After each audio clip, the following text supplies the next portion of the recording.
BJP सरकार जेबेठारु शासन को आसी तेबेठारु ओडिशा प्रतिदिन कलंकित इतिहास रचिछि। दुष्कर्म गणदुष्कर्म जो आंतर्जातीय स्तर में ओडिशा लज्जित हेउछि। सेही क्रम में बालेश्वर फकीरमोहन कॉलेज छात्री आत्महत्या घटना आज बिजु छात्र जनता दल तरफ छात्र सभापति सीमन दास महापात्र आह्वान क्रमे स्थानीय स्टेशन क्लब ठारे एक सांबादिक सम्मेलन अनुष्ठित हो जाइछि। प्रथमरु यह घटना सीमन कही आसी आत्महत्या नुहे हत्या बोली एवं कॉलेज निर्वाचन जितवाई एबीवीपी कार्यकर्ता और बीजेपी किसी कार्यकर्ता सौम्यश्री आत्महत्या पछरे प्रत्यक्ष दायी बोली कही आसुथिबा बेले गतकाली क्राइम ब्रांच द्वारा एबीवीपी राज्य जुग्म संपादक शुभ्र संबित नायक और छात्रनेता ज्योतिरंजन विश्वाल गिरफ होगा घटनार सत्यता उपरे परदा हटिछि। से दिन घटना को लुचाइबा एबीवीपी राज्य संपादिका जो भाव बीजेपी गुंडा बाहिनी गठन कर अन्य दलर विधायक और वरिष्ठ नेतृवृंद मान धमक देवा सह सौम्यश्री को बारंबार फोन करने निश्चित घटना संपृक्ति को घनीभूत करिछि। आहरी अनेक छात्र और अणछात्र ए घटना संपृक्त अच्छा से शीघ्र गिरफ करने को दाबी करते सीमन दास महापात्र। जदि प्रिंसिपल न्याय देबारे विडंब कले से जेल गले कहीं पूर्वतन मंत्री कथा कुहा कपिड़ा यह घटनार मास्टरमाइंड सांसद प्रताप चंद्र षडंगी जड़े निरीह झील को न्याय देबारे विफल राजनेता कहीं गिरफ हेबे नहीं बोली से प्रश्न करिसेंती। घटना को 20 दिन घटीगला कहीं उच्च शिक्षा मंत्री इस्तीफा देउना। पुलिस कहीं जाणिकी कार्यानुष्ठान नेला नहीं नहीं हुए तो झीर जीवन बंची जाइथांता बोली सीमन कही। कॉलेज रे विभिन्न समय सरकार धमक दे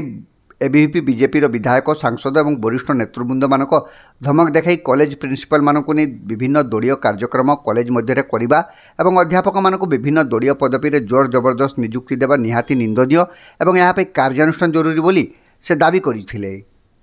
एथिसह मनीष मरा संगठन एबीवीपी को राज्य में नुहे सारा भारत में बैन करा जाऊ बोली सीमन दाबी करिसेंती।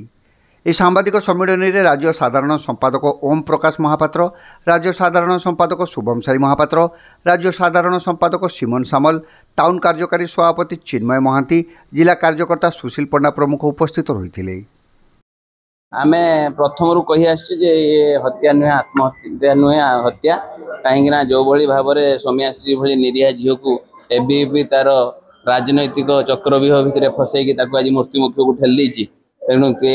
घटना को आम दृढ़ निंदा करते घटना पछरे थिबा समस्त मास्टरमाइंड को यथाशीघ्र गिरफ करने आम दाबी आगुरी भी करते क्राइम ब्रांच डीजी जो से दिन आसते आम बहुत तथ्य देते निश्चित कार्यानुष्ठान से नहीं जे कि राज्य युग्म संपादक शुभ्र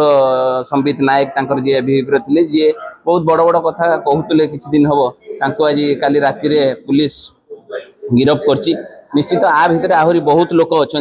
जो मैंने भारतीय जनता पार्टी कार्यकर्ता माने एथिरे पूरा इन्वॉल्व अच्छा एबीवीपी गोटे डायरेक्ट माने गोटे संगठन जे कि भारतीय जनता पार्टी कॉलेज भितर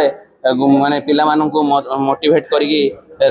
राजनीति रे पूरा एवं से जो भली भाव में कॉलेज भितर जोर जबरदस्ती कॉलेज भितर बैनर मारिबा एवं प्रिंसिपल मान को धमकेवा एवं लेक्चरर मान को पदवी रे रखिकी कॉलेज भितर राजनीति को दूषितकरण कर आम आज प्रेस मीट करते एथिरे जो 20 दिन है प्रिंसिपल अरेस्ट होगी अच्छा कहीं प्रिंसिपल लेट करते आपण मैंने अरेस्ट कर मूल कारण कहते सी न्याय दबार सौम्याश्री लेट करते जदि सी लेट कर 20 दिन है अरेस्ट होगी भितर अच्छा कहीं आमर सांसद प्रताप षडंगी कहीं अरेस्ट हे ना पाखक भी झील जाइला 20 दिन काल पाखे जाकि बसी भी न्याय मागिला न्याय मागिबार सी कहीं एक्शन नहीं नथले जदि से दिन पुलिस केस होता हुए तो सी लेक्चरर जदि अरेस्ट होता सी झील आज आत्महत्या कर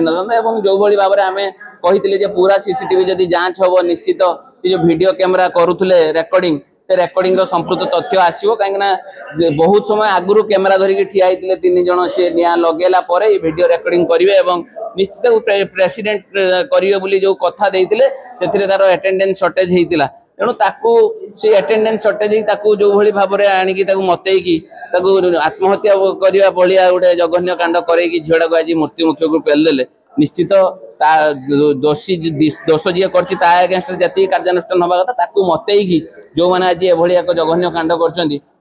यथाशीघ्र अरेस्ट करी खाली 2 जन नुहे आ पछरे बहुत लोक अच्छा आपड़ी जमी 12 दिन सीसीटीवी फुटेज जदि जांच करा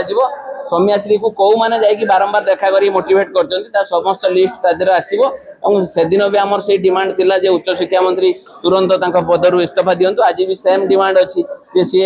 विफल होती जड़े नारी को सुरक्षा दबार तेणु सी प्रथम इस्तीफा दियंतु।